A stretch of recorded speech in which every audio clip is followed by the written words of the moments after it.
Hello, good people, and welcome back to Level Up Your ELO. Today with Grandmaster Magnus Carlsen.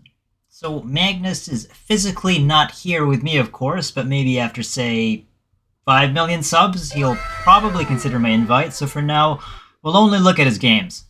In any case, here's a game by 13-year-old Magnus where he plays chess like Karpov on steroids. Proof that you don't need any fancy memory-heavy openings, memory-heavy variations to win, and you just need the strongest moves for the position. Let's learn from it. Let's get it. Round one, fight! This game took place in 2004 at the Moscow, Russia Aeroflot Open. Magnus plays as white, rated 2484. Still a very good rating against Hans Hilfar Stephenson, 2572. Oh, before I begin and before I forget, if you do like this content, find it helpful, and it's somewhat boosting your ELO, please leave a like and sub. You have my gratitude. Let's get started. So Magnus starts the game with d4, knight to f6, c4, e6, knight to c3. We've got the Nimzo Indian defense with the bishop to b4 variation. Here Magnus plays knight to f3, c5, attacking the center immediately for black. This is all theory, of course. g3, fianchettoing, developing and hoping to develop the bishop to g2 and then castle. The opponent pins and immediately, and the idea is probably unlikely to overwhelm this pin right here. Queen to d3. Magnus also attacks this piece, so the opponent triples down on it. Magnus takes, so knight removed. The knight here is removed. And Magnus blocks. You can't take because your queen gets chomped. Takes, knight takes, of course. And here, Magnus fianchettos, it completes a fianchetto.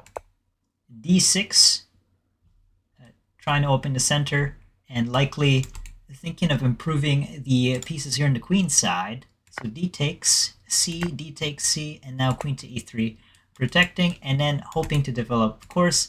Other moves like queen to d3 is a bit troublesome because not only are you defending it, you're also putting your queen in the line of fire. But that is okay, except you gave your opponent a tempo, which is not what we want. Queen to e3, rook 2, and then here Magnus just plays rook to d1. It looks like Magnus is dropping a pawn, and he is. But here Magnus likely calculated or intuitively felt that if the queen takes, it's simply b3. And you see how the queen has to trudge all the way back here and return.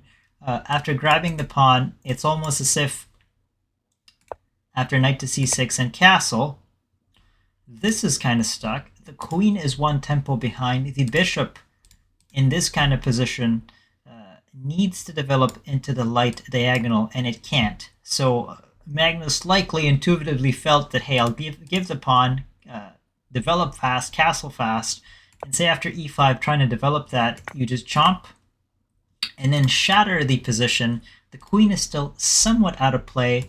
We'll give you a sample variation. And now attacking the doubled pawn, takes, or rather moves away, and after takes, simply, yeah, white is up a pawn. And, you know, it's hard to see this because we're not grandmasters, but that kind of shows how Magnus understands development and tempo. And giving one pawn away creates a universe of moves where black is just simply delayed one move. And the thing is, as black, when you play, you're delayed one move to begin with. So going back, after rook to d1, black kind of sees this and plays queen to c7. And Magnus is ready to castle, and he does castle kingside. A few things now to look at the position. All of Magnus's pieces are developed. The rooks are connected. And mind you, the super computer stockfish gives the evaluation of 0.7 in favor of white. It's so little, and Magnus actually thrives in little advantages. And minute advantages, so to speak, but minute disadvantages for black here. Now, the issue is how to develop this bishop. You can't because you get sniped. And at the ready, the light squared bishop is kind of dominating there already when you have a look. So if you haphazardly, and Magnus probably calculated this, if you haphazardly push e5, thinking maybe I'll just develop here, well, this gets attacked. And because your king is by itself at the back rank, a simple move like knight 2 b3 is you can't stop this. And I'll explain why. One, you can't push because it will take. And two, if you go knight to d7 route defending, then we just chomp it. Because after takes, you get checkmated. It's amazing. And if you go the other route, defending here, well, simply takes. And if you try to take here, and in this position, if you try to take with your knight, well, there's this nightmare of a tactic move, queen to e5, super brilliant. If you take, of course, you get checkmated. If you go here, you get checkmated here. So yeah, it is so difficult to even just imagine to just simply push this, because yeah, you'll be down a piece and down to position. And Magnus at 13 is already a nightmare. Insane. It's crazy. Absolutely insane. So the game proceeds with Black trying to cautiously develop the minor pieces here. And here Magnus plays a quiet Karpovian, but absolutely brilliant move, queen to f4, queen to queen. And for us non-positional geniuses with no discerning gifts, that sounds really harsh, but yeah, Magnus is one of a kind. If you take here, just look, takes, now controlling that square, your light pawn is square, controlling d5. This is a punishment, because it's quite active. You have knight to c6. And then the subtle, you can't protect his pawn again, even without the queens. And why is that? Let's try b6. This is being hit. So what tactic arises from that? Well, you simply take, and now you're up the exchange. So simple, but so deadly. And say you go back, instead of b6, the opponent tries to defend it with, say, bishop to e8. Well, you simply chomp it. And after b6, now notice how Black, or rather white, is dominating the center of the board. So subtle, just with one move, queen to f4. The opponent is noticing how he doesn't want to be Karpov and plays e5 instead. So queen goes back to e3. But you'll notice now that e5 has been extended, the pawn is no longer looking at d5. So the influence of the light squared bishop is even worse, or better if you're white. So knight to a6 was played. That's how he'll defend that pawn. But then knight to e4 was played, bishop to c6, and it looks like, okay, maybe there's, maybe Black has established some sort of equilibrium, some sort of equality. Magnus just wants to trade. Now, if you trade here, this is a tough spot. In fact, the strongest line, according to the Silicon Monster, is to simply trade. Although you looks like you're giving it to white here, now without a battle. Attempting to recreate the possibility of getting to the square by how? Say a3, then you get a check. Not the money kind, after rook or king to g1, knight to c2, establishing this, giving this away, but after takes, and then takes there, you have some sort of activity and some control of the light squares. In the game, though, Black tried to assert dominance in this square here, but not with the right piece. He played rook to d4. Of course, you don't want to take because you get hit twice. So Magnus hits it with knight to b5 and takes with the bishop. Takes. And you notice how you're asking this knight now, where do you want to go? That knight, and Black, of course, is in a precarious position. Do you want to go back here or move forward? But in both cases, the bishop just comes alive. Even worse. Even worse. Or you could play this crazy variation where you threaten this. And if white takes with a tempo hit, you go here. but this is still losing because after the hit here, this gets pronounced astronomically. So Magnus's simple light squared bishop is a complete nightmare in this position. And hence, after some thought, I don't know how many minutes, how many hours, I don't know how long this tournament was, the opponent played knight to b4. And yeah, the game is actually over because Magnus is about to win a piece. Starts with queen to b3. The idea is, of course, controlling a d5 once, twice, three times after this push, because the knight has moved too much forward.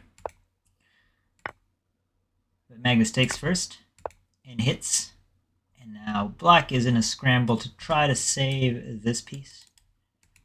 But notice how with the simple light squared or diagonal dominance, black now tries to scramble and save the knight there. And spoiler alert, he can't. Magnus has calculated that after that move, after the takes, this piece is gone. And let me show you why. After rook to b8, you hit this piece again. After d3, trying to get a luft for the knight, you'll see something simple and so brilliant. e3. And then retrapping the knight there. After takes here, of course.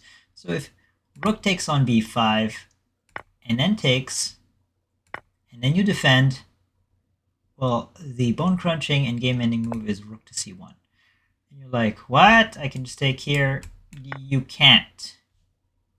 Because your king is going to be checkmated.